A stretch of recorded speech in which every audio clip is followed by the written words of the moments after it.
I want to tell you a little bit about what the city clerk does. That's the first question that I always get is, what in the world is a city clerk? Why are we electing a city clerk? The clerk is the administrative position in the government, the secretary to the city council. So the clerk is in charge of recording the minutes, taking the vote tallies, and maintaining the city code of ordinances for the city, as well as a bunch of other record-keeping tasks, administrative tasks. I'm not going to bore you with them today, but it's the city clerk. Also, as John mentioned, the city clerk is the liaison between the people and the city government. So when you have a question about your city government, you should be able to go to the city clerk. The clerk is the front door to city government, is what that amounts to. Right now, I believe that front door is closed. The other thing that the clerk is responsible for, and this is a big one for me also, is parking enforcement downtown. Now that's unique to Fort Wayne, where the city clerk oversees the parking enforcement. I would like to tell you how I'm going to open that front door to city government. It's very simple. We've had a clerk for 28 years, and she's done a great job up until about the 21st century, where things really started to unravel and things, you know, they dropped standards. What I'm seeing in smaller cities around the state of Indiana is city clerk's offices, city websites that are much beyond what Fort Wayne is. Fort Wayne's is not up to par. I can go online and find out more about Muncie's city council and what they're doing than what I can our own city council here in Fort Wayne, and that comes back to the city clerk's website. I think that the city clerk's website needs to be there so that they're accessible online 24/7, whether it's midnight in our pajamas. You know, we lead busy lives. We don't have 25 hours in a day. And like John said, we don't have time to go downtown and speak with Sandy Kennedy every time we need information about our government. The other aspect I think that is important about being online and being into the 21st century is, if I'm an out-of-town business person thinking about relocating in Fort Wayne, Indiana, I want to be able to know how the government works in Fort Wayne and how Fort Wayne does business. If I have to make a trip all the way up to Fort Wayne, it's not going to be worth my time. I need to be able to log on at whatever hour of the day I'm working as that business person out of town and figure out what the process of government is like in Fort Wayne, Indiana. So what I would like to do, and it's simple to do, and the reason that I can do it is because I've grown up with the technology. I can implement it and maintain it at low or no cost. Simple stuff that we're just not doing because right now we don't speak the language of technology in our government. So what I want to do is open that front door to city government. There's one other aspect, other than the accessibility aspect that I just spoke about, parking. Parking is in my opinion, the single biggest deterrent to people coming downtown and patronizing our small businesses right now. We are using a parking system that is so out of date that it really deters people from coming downtown. I want to give you some numbers here. In 2003, we hired a consultant, City of Fort Wayne hired a consultant to come into Fort Wayne and tell us how our parking situation was. We said, come into Fort Wayne, we'll pay you, give us a few ideas of how we can change or improve our parking. Well, they came back with half a dozen things that we could change or improve upon. And do you know how much of that advice we took as a city? 0. We didn't take one piece of advice back in 2003. In 2005, we hired another consultant to come in and evaluate our parking and tell us how our parking spaces are doing, how our parking lots are doing, what can we do to improve those. They came back again with half a dozen things that we could change or fix.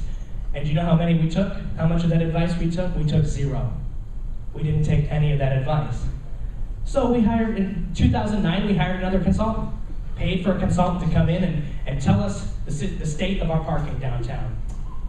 They came back, and this time they came back with 8 or 10 things that we could do to improve. And this time, do you know how much we took? How much of that advice we took? 0. Didn't take any of the advice.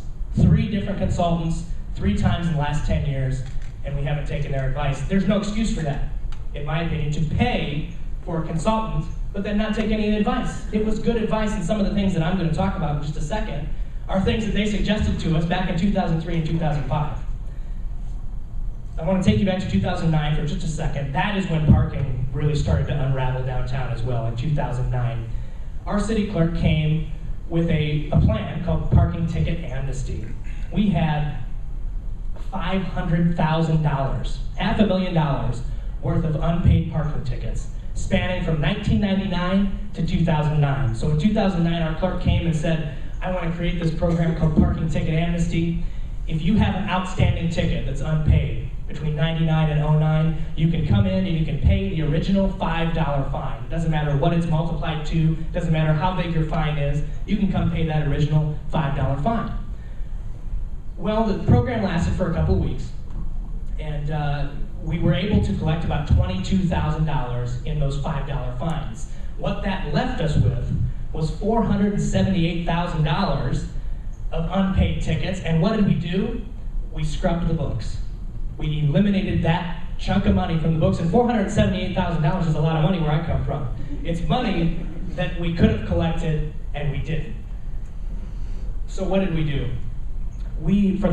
That span of 10 years, we had 5 parking enforcement officers driving SUVs, earning full-time wages, gas, maintenance, insurance on those SUVs, and they were out ticketing vehicles so that we could not collect the tickets. That seems like a large discrepancy and a very large waste to me, to have people out ticketing, doing their job, but then have a laziness when it comes to the collection of those tickets. And that is one of the express duties of the city clerk, is to collect those parking tickets, to enforce parking downtown. There's no excuse for that kind of waste, and that will not happen under my city clerk's office.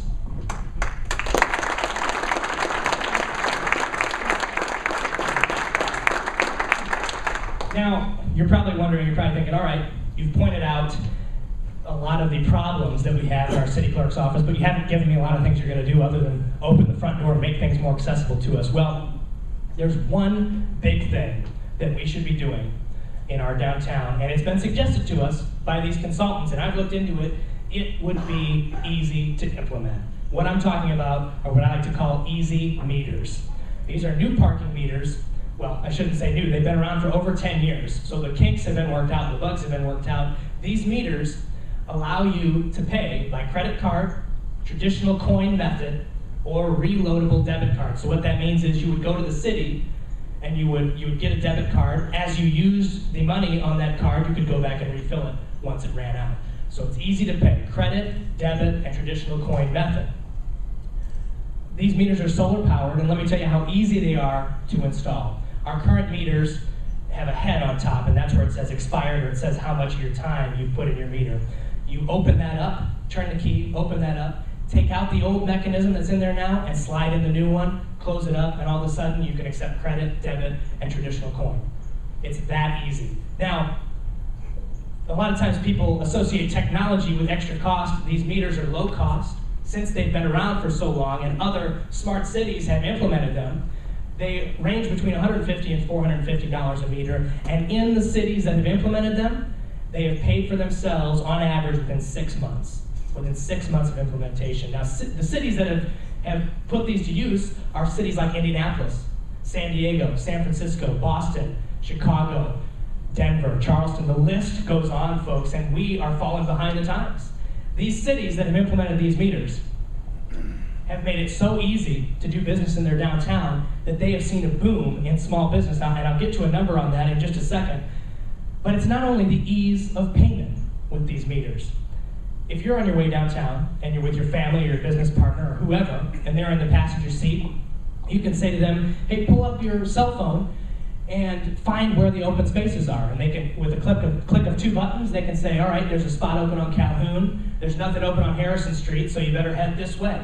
No circling the block, it's easy to park. So it's easy to pay, number one, and number two, it's easy to park. You can have your spot picked out before you cross the bridge into downtown. The third thing that these meters offer, let's say you're having lunch downtown, you're in a meeting downtown, and you're parked in a meter. You've put an hour on that meter with your credit card, and your meeting's gonna run over. It's gonna be an hour and a half. Again, turn on your phone with the click of 2 buttons, you've added a half an hour to that meter. No ticket, no hassle, no problem. Easy to pay, easy to find a spot, and easy to extend that time if you get in a pinch. It's a convenience that we should be offering our customers that come downtown, people that want to come visit downtown. because it's an invitation. It's not a deterrent like our current meters are. Cities that have implemented these meters, I listed them off a second ago. Two numbers stick out to me in the cities that have implemented these. The first number, 60% increase in revenue for the city. What that means is, and that's without a rate increase. 60% increase in revenue with no rate increase on those meters. That means more people are coming downtown, more people are patronizing businesses downtown, more people are visiting the different events held downtown. 60% increase in revenue. Now, the clerk's office wouldn't need all of that. The parking enforcement would not need all of that. That money could be funneled back in the form of a grant or what have you to small businesses downtown. After all, it's their customers that are putting the money in those meters. So that increase in revenue could really be used to help small businesses downtown and encourage that growth. The second big number that really sticks out to me is with the small businesses downtown. Cities that have implemented these meters, their small businesses, on average, in the downtown where these meters are, see a 30% increase, on average, in sales revenue. Now, I'm a small businessman. I know we have some in the audience, and I know there's some up here. I would love a 30% increase in my revenue tomorrow. These meters can provide that, and it's been proven in all these cities that have implemented them. I really think without these meters, we are handcuffing the local businesses downtown. I firmly believe that, and I'll give you one quick example. I was getting my haircut at the Garden downtown. It's a barber shop and beauty shop downtown. As I was getting my haircut this last week, there was a lady sitting across from me getting her hair done. And halfway through her appointment, she had to have her hairdresser, she had to give her hairdresser a quarter and try to explain to her where she was parked, how far away she was, which car was hers. And her hairdresser had to take that quarter out and go feed the meter so that she wouldn't get ticketed. And I'm sitting in my chair chuckling to myself. And when that hairdresser came back, we ended up having a little forum right there. And I told her, I said, look, you guys got to put my sign in your window. This is ridiculous.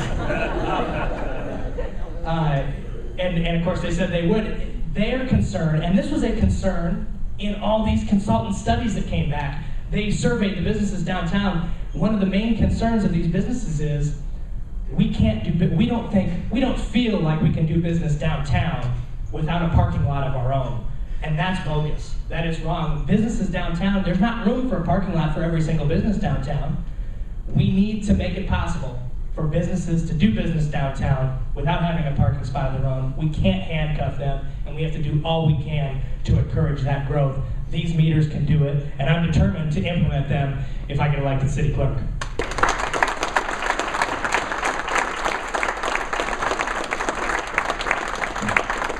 Once again, I really appreciate you being here today. There's no excuse for some of the waste that's going on, and there's no excuse to not implement these meters. Please, I want you to get a chance to meet all these candidates up here. They really could use your vote on May 3rd, as could I. Election days, May 3rd and November 8th in the fall, so make sure you mark that on your calendars. If anyone wants to volunteer or contribute, please see these ladies over here at the table. I also have some information over there about my candidacy and some other things over there. Thank you so much. Enjoy the rest of the day.